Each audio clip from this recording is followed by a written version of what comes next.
係關於調解為先，立足未來。希望透過調解嘅介紹，可以令到更加多人去認識調解究竟係咩嚟嘅。希望可以更加推廣呢個調解嘅服務，利用呢個調解服務咧去解決一啲我哋日常嘅爭議。咁起碼佢會係幫我哋喺對於唔同層面或者唔同階層咧，係推廣更加多用調解點樣去慳到嘅時間同埋整體 resources。其實咧調解喺我哋部門嚟睇咧，就所有嘅民事訴訟咧，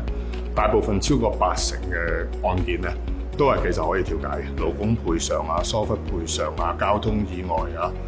啊，甚至乎呢個勞資糾紛都得嘅。勞工階層嚟講，如果當一個員工係會有一啲工傷或者受傷嘅情況之下，其實佢最需要幫助嘅係解決佢當今現時嘅問題，譬如係